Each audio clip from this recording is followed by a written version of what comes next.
Hey, Justin. Oh, no. You've got Barrett tonight. Okay, cool. Also, didn't see you there. Welcome to week 3. Hi, everybody. I have a cold. Yeah.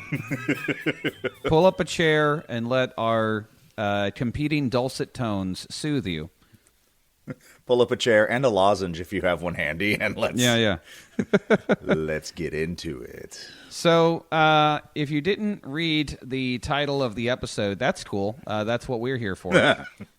In our latest comics episode, a couple weeks back, it featured a long box segment on the Superpowers tie-in comics. Mm-hmm. And that got me thinking. And by the way, just a brief description of the show. We talk about whatever we want. Pretty much. That's it.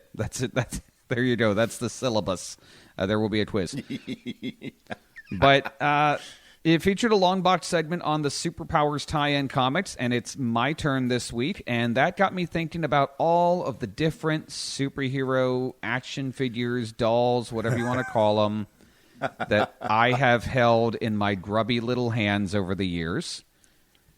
So Yeah. I thought, I can probably talk for 15 to 20 minutes on this. Seems reasonable. So let's start vamping, as they say in the biz. Now, pop quiz, what do you think the first superhero toy was? Oh, the very first superhero toy? Yes. Stickman. With detachable leaf cape. I'm certain that is probably technically the truth somewhere. The first... And his arch nemesis, Rock Dude. The first mass-produced, anyway, superhero toy was, in fact, Superman. That was going to be my second guess, yes. Superman doll. It dates back to 1939. Right after the radio serials became popular, Ideal Toys was the company behind it.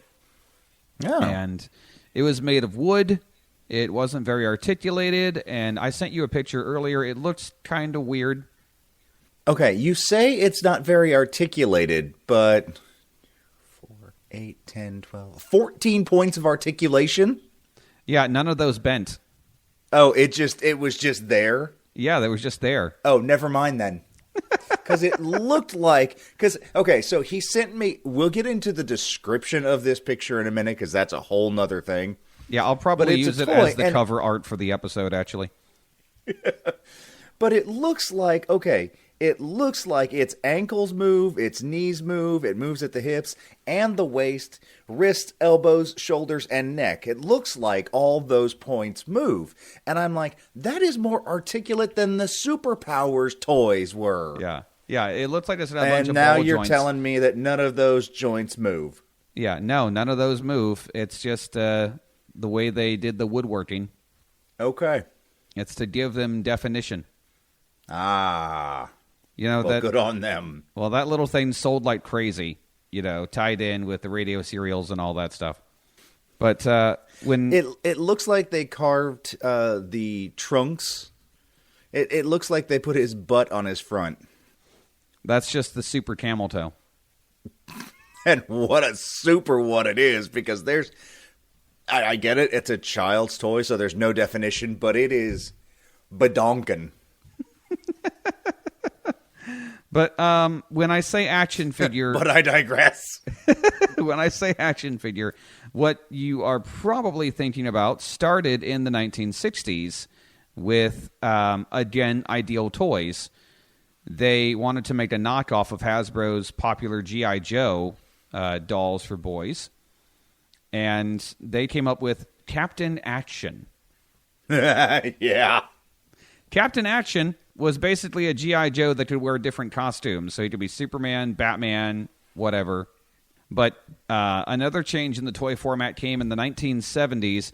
And if you've seen any episodes of Robot Chicken, you know about Mego. Oh, yeah. Now, fun story about Mego. They started off making cheap toys for dime stores.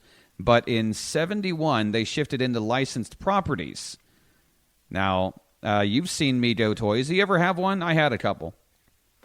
I actually have one. I have a Batman And a Two-Face, I think, somewhere in storage at the moment. But yeah.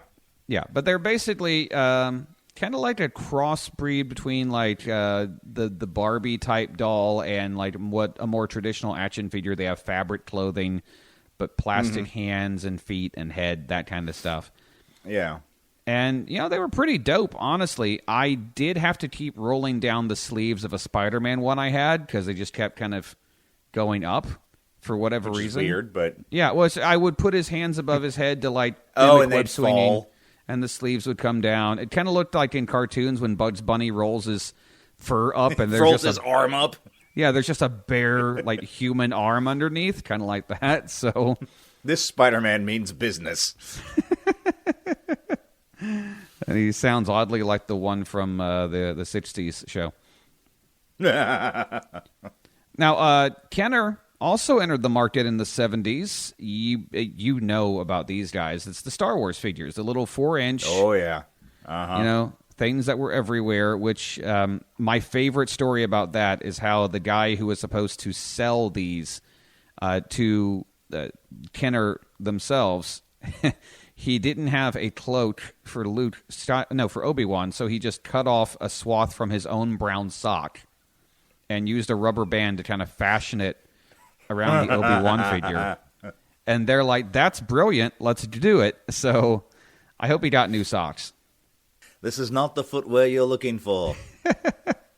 But they didn't have much in the way of intricate details or anything. They were cheap to make. They looked good enough, and they were everywhere, and you can still get those today, although Kenner was bought a couple decades ago by Hasbro.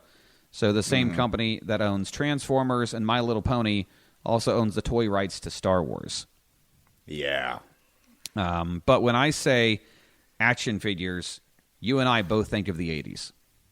Oh, yeah. Yeah. Oh, yeah. So you and I are both vintage 81 and 82, I believe. Yeah. So, like, I could mention Masters of the Universe and Thundercats. Those definitely fall under the line.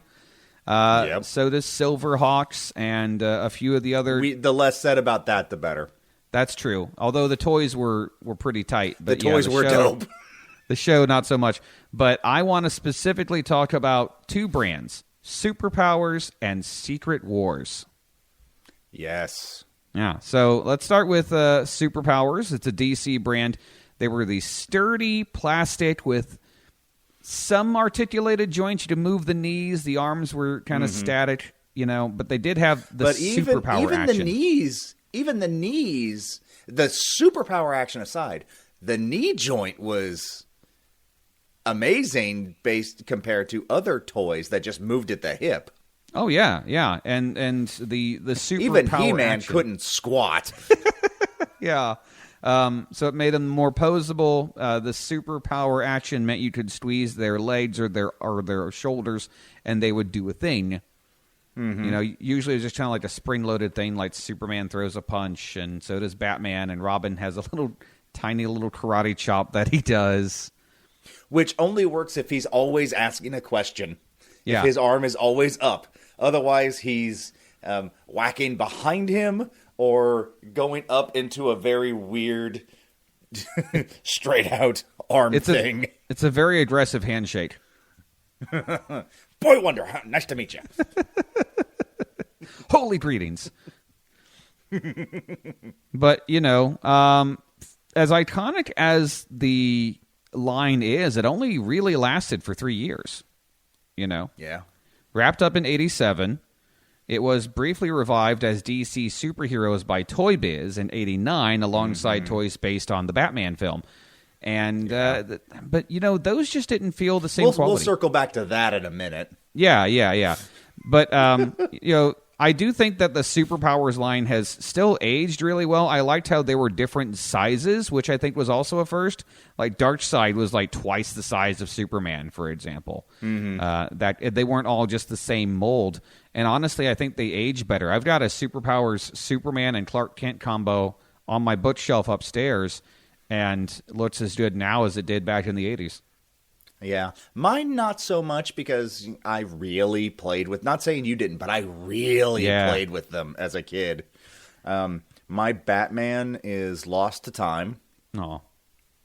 Well, I gave it to a cousin because I started collecting from the movie line, and so Yeah. I gave him that Batman, not realizing that future Justin was going to go, don't. Robin is still in very good condition, but Superman, his knees aren't what they used to be. Well, and usually it was the chest emblem that went away first.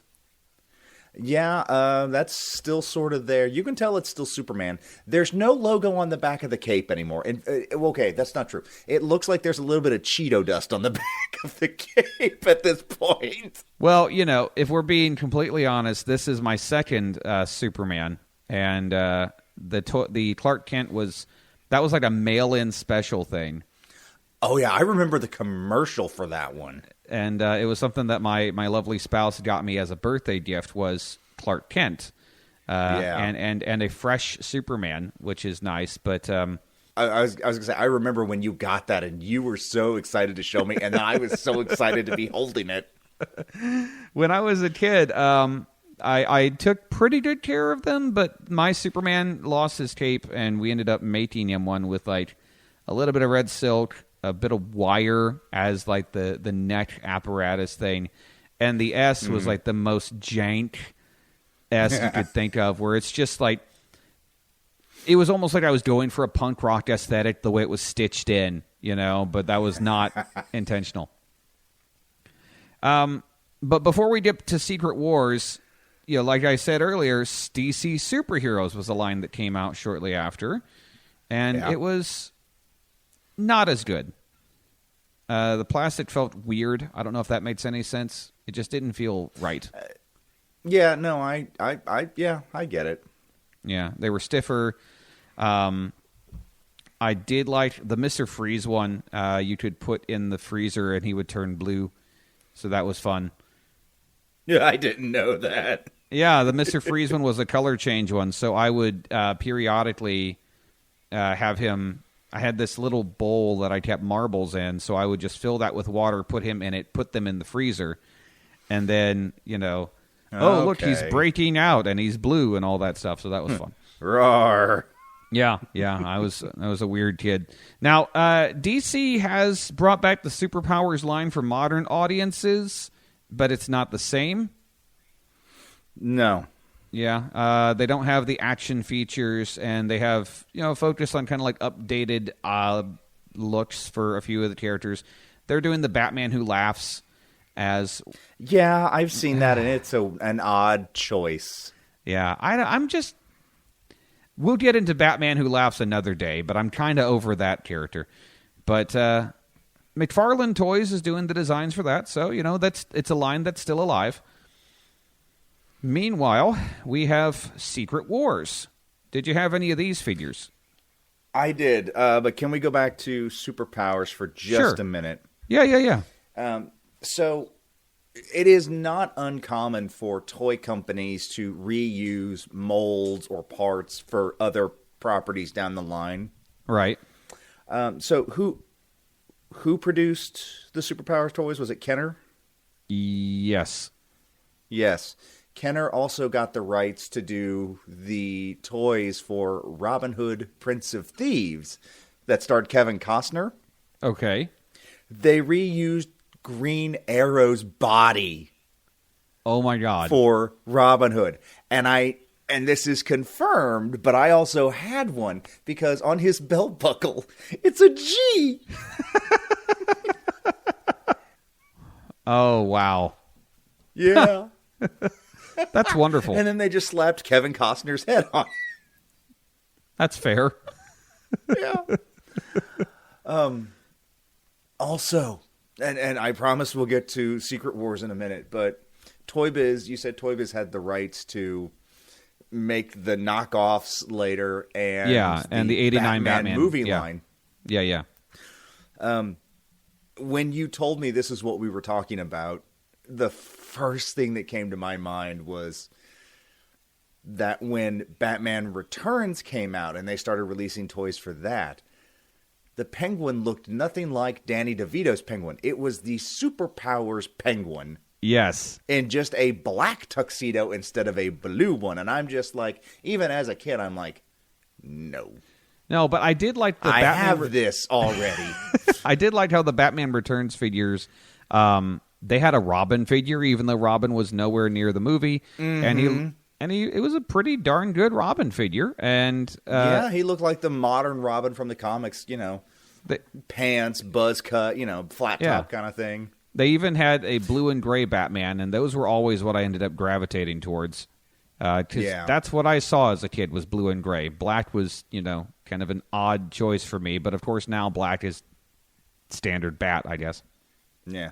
But what's funny is I think Kenner still had rights, or some other toy company had rights, because there were 2 lines of Batman movie toys. There was one by Toy Biz, which looked funky, and then there was another one that had, like, Keaton's face on the box art and everything. And that was the superior toy, and that's what I had.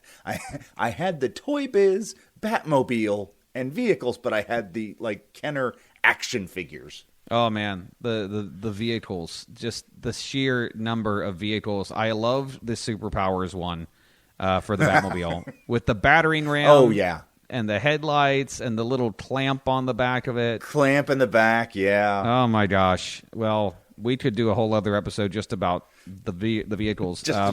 Moving on. We got to give Marvel equal billing here. Okay, so yes. Secret Wars figures, they were almost like a rubbery type of plastic, Their arms and legs didn't have joints, but you could still bend them a little. Little? Yeah. They were durable as heck. I know that much, because you could, freaking launch these things across the house and they'd be fine. Their paint would... They weren't plastic, they were solid rubber. Yeah, their paint would usually wear off, and they did have some weird ideas for accessories. I remember Wolverine's claws were just like snap-on bracelet gauntlets. Yes. And Captain America's shield had this weird little hologram thing inside it. Where you saw his face turn into the cap and... Yeah. But, they were the same size, more or less, as the Superpowers figures, so you could have your own crossovers. That was a little bit of fun. But Marvel... I had, go ahead. I was going to say, I had Spider-Man, Captain America, Wolverine, and Magneto. I didn't have Magneto. I had those 3 plus Doctor Doom and Daredevil. Nice. Yeah. And my Doctor Doom, I lost the cape, instantly. Of course. And Wolverine, I don't know what happened to the claws, but yeah. But that Spider-Man one, I ended up painting him black. I know they did a black suit Spider-Man one, but me being a dumbass 9-year-old, I just painted it black and there you go. Yeah, I still have all of mine in a bin in my storage unit. Again, I don't have the claws, I don't have the shields or whatever, but I have the figures. Well, if anyone's looking to make us an offer. But I got a kid that's got to go to college someday, so. But Marvel toys, I think, got really good in the 90s. Yes. This was when Toy Biz actually nailed it. They got the rights to Marvel figures right when the X-Men and Spider-Man animated series were on TV. Mm-hmm. And holy crap. It's kind of like in a lot of things where, when either DC or Marvel finds their particular niche, they are just golden. Right now for DC, it's animation. And for Marvel, theatrically, it's live action. But in the 90s, when they got a hold of these X-Men and Spider-Man rights, dear God, the toys were amazing. Wolverine's claws, I'll never forget this. One version of Wolverine had claws that retracted into his hands, and there was a little lever at the back of the bicep. Uh-huh. And you could hit it, and the claws would shoot out. Sabretooth had a little panel on him that rotated to show that he had battle damage from Wolverine, that kind of stuff. Cyclops' eyes lit up, which as a kid in the 90s, that was awesome. I loved how Magneto had magnets inside the toy's body, so you could have him literally holding metal. I didn't know that. Yeah, well, they did a couple revisions of each one, and the first version of Magneto, it was kind of a bit of a stiff figure and not very well defined, because they got more and more defined as the line went on. But he had magnets on his hands and his chest, and so I would just randomly slap a quarter on his chest or something like that. Nice. Oh boy! Now Marvel does the Legends series, which is, pretty good. Just like the DC Multiverse line, that's about $20 a figure, and they're really detailed. Both lines are really good as far as detail, but there's an even bigger fear that I'm going to break them. And also, if you like a particular figure, both companies now practice forced scarcity through limited production runs that I'm sure that everyone has noticed. So you better pick up that Jessica Cruz Green Lantern or that Laura Kinney version of Wolverine when you see it, because you will not get another chance. I remember as a kid, I had some Christmas or birthday money burning a hole in my pocket, and my parents, and I'm going to date myself here, kids, took me to Toys R Us. Woo! And I wandered up and down the aisles, and I found what I thought was the holy grail of toys. It was a box set of X-Men figures. It had Iceman, Jean Grey, Cyclops, Wolverine in the yellow and blue outfit, Professor X in the cartoon accurate wheelchair and all that stuff. And it was just, there was like maybe 8 to 10 figures in there, and it was so cool. I grabbed it, I paid for it, got it in the car, I opened the box. It was a display model. All the figures had been glued into place. Oh, no. With little pegs on their feet, so you couldn't remove them and play with them. Oh. So we turned around, returned it, and I got Mario Paint. Hey, Mario Paint's Let that be a lesson to you kids. Oh, it was. Yes, I had hours of fun with that. But lesson learned, read the fine print. Yeah. I will never forget. Yeah, we're in the stage now where we're going to wrap up, but I want to talk about like just our favorite figures or memories of them. And I had the Sentinel from the Toy Biz X-Men line, which like the average figure was about 4.5, 5 inches tall. Mm-hmm. The Sentinel was 1.5 feet tall. And it had this chest compartment where if you hit the Sentinel in the head, the chest compartment would open, and you could store a figure in there as the Sentinel has captured the X-Man, that kind of thing. Nice. And I have no idea how much it costs, but man, I was happy to have it. I had the X-Men Blackbird, the jet. Ooh, nice. I never found that. I still do, actually. I still do. That's pretty cool. And it separated into 3 separate parts. So you had the cockpit where a figure could set in and the canopy closed. The middle portion, like the top opened up and it kind of extended out to be like the computer base, whatever. And then the third back section with the thrusters, another figure could sit in and it could be like a scout ship or something. That's nice. Yeah. Those were all good, but I'd have to say the toy line that I had the most of were Ninja Turtles. Oh, yeah, of course. I mean, nothing against Marvel and DC and all that stuff, but for me, growing up, after He-Man, which was my real first foray into hero toys, it was Ninja Turtles. I had so many of them. Oh, wow. And yeah, the Ninja Turtles by Playmates, the Ninja Turtles line freaking informed the whole that era of the show and the lore and all that, because they were pumping out characters just so they could have new toys to put on the shelves. Uh-huh.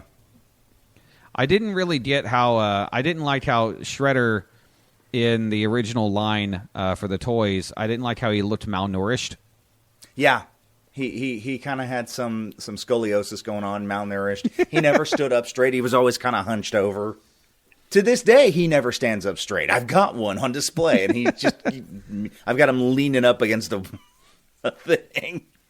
Oh, but to be fair, he looked about as malnourished as the Foot Soldier figurines. That's true.